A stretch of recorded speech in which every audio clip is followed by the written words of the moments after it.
I had a very close circle of friends.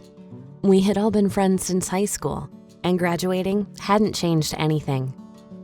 We all knew friends who were inseparable in high school but drifted apart after, so we were all very grateful that hadn't happened to any of us. My friends and I had all been there for each other through life's highs and lows. Within that circle of friends, Richard and I were besties. We had connected right away and only got closer as we got older. We shared everything and talked about every detail of our lives. Richard had come out that he was gay in junior high. He had always been super honest about who he was and what he wanted. I really respected that about him. It took a lot of courage to come out to people, all of whom you know are not always going to be kind. Shortly after graduating, Richard met his life partner in a bar. We had gone out with the crew one Saturday night, and little did he know that he would walk into that bar with me and walk out with his future life partner. Richard and Jacob got along amazingly well and had been dating for 2 years. They spent so much time laughing together, and other than fashion, they had tons in common. Jacob didn't care about clothes. Richard was obsessed with the latest and greatest fashion trends. Jacob and I got along well enough, but as Richard's best friend, there was a little awkwardness. I was shocked one day when Jacob texted me and asked if I could meet him for coffee. I couldn't imagine why he wanted to see me alone, but knew something major was up. On my way to meet Jacob, Richard texted to ask where I was and what I was doing. I opted not to answer, as I could never lie to Richard, not in person or in text. When I walked into the trendy coffee shop Jacob had picked, I saw him right away.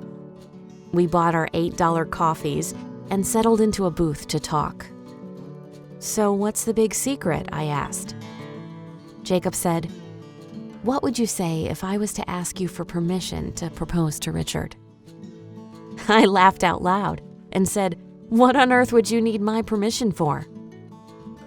Jacob said, "The way I figure it, you're Richard's closest family. You know his dad's not around. He doesn't get along with his mother, and she doesn't even know he's gay. You are Richard's family by choice, and everyone knows how close the two of you are." I instantly welled up. That is exactly how Richard and I saw each other. But to hear that others saw it too made it seem all the more real. I said, "Of course I'll give you my permission. I would give it to you 100 times over. You are perfect for each other, and I couldn't be happier." I gave him a big hug, and we laughed about the fact that we had never before hung out on our own before. We wondered what Richard would think of it. That night, Jacob proposed to Richard, and Richard said yes. The engagement was short, and within 6 months, they were married. It wasn't a traditional wedding, more of a big party. Once the dust had settled, they announced that they both wanted to start a family right away. Jacob was really interested in surrogacy, while Richard seemed fine with adoption.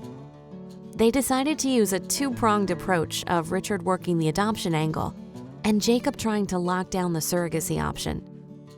The plan was to see which angle was fruitful first. When the adoption process didn't seem to be working out in their favor, they turned their full attention to surrogacy. The night they announced it to our circle of friends, they had a party. They pulled out the binder of possible surrogacy candidates, and we made a game show out of it called Name That Surrogate. We had a blast and all put in our 2 cents as to who seemed the best choice. A few drinks in, the jokes were flowing. We loved how some of them read like bad personal ads. "So-and-so enjoys long walks on the beach and quiet moments of contemplation." By the end of the night, we had agreed unanimously on one lucky candidate. Her name was Beth Eagle. She was 28 years old, fit, attractive, smart, and wanted nothing more than to help a deserving gay couple start a family of their own. Richard and Jacob had decided to use both their sperms to inject into Beth's eggs, so they wouldn't know exactly who the biological father was, and that it would seem like both of theirs that way. The surrogacy process was long and emotional, not to mention the masses of legal paperwork involved. The surrogacy clinic also had a lot of T's to cross and I's to dot. You can imagine the disappointment when a week before the implantation date, Beth backed out. She told the clinic that she had just started dating someone and she thought he was the one. She didn't want to rock the boat and tell him about her choice to carry a baby for Richard and Jacob. The guys were crushed. They didn't even want to think about starting the process again and were thinking of giving up completely. I suggested we go out for a drink, blow off some steam, and talk everything through. As it turns out, it took more than one drink. Clearly, we all had a lot of steam we needed to blow off. Jacob had had more drinks than Richard and I, and in a life-changing moment, he blurted out, "Why don't you do it? Why don't you just be our surrogate?" At first, I felt gobsmacked and couldn't think of anything to say. The first thing that popped into my head to say was, "You know I can't give up coffee, right?" Richard and Jacob looked at each other, then back at me, then back at each other. We were all doing the same thing and must have looked like some super awkward exposed love triangle.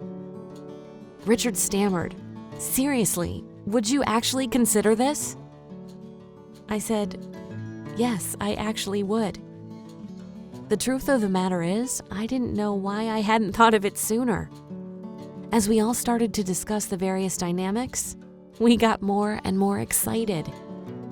I loved the idea of being able to give two of my favorite people in the world what they wanted most. I felt like I could do something good, something really good with my body. And why would I not consider it?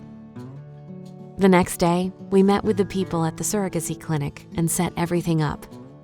My parents and family weren't as understanding as I wish they'd be, but I could see they were concerned it would end up being more complicated than any of us had anticipated. One fine day, Jacob and Richard's sperm was injected into my eggs, and just like that, I was pregnant. Our circle of friends was ecstatic with excitement. Richard kept saying to me, "I can't believe we didn't think of this sooner. After all, you already feel like family, and this will just make it official." I liked the thought of that. I had never had luck dating and was seriously doubting if marriage and kids were in the cards for me. This seemed like the next best thing.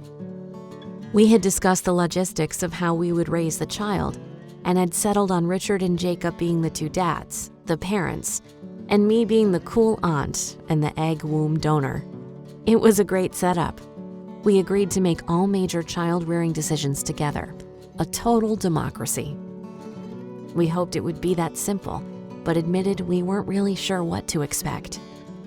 I didn't plan on asking for money, but Richard and Jacob insisted they pay me something. They transferred $10,000 into my bank account the day the baby was born, and I handed her over. It was a lot less than what most surrogates got paid, but this wasn't an average circumstance. My pregnancy was free of complications.